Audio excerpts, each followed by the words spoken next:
Tingnan natin kung may siyo.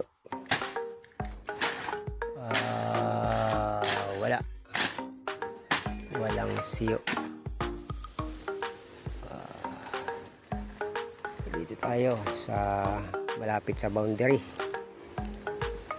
Kasalukuyan nabawasan na, nabuksan na yung makapal na basura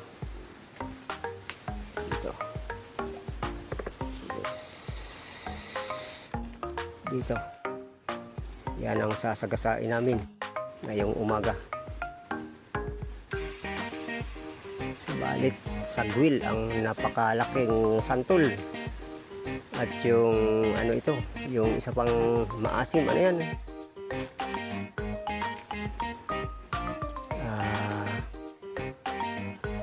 Ang tawag yan ay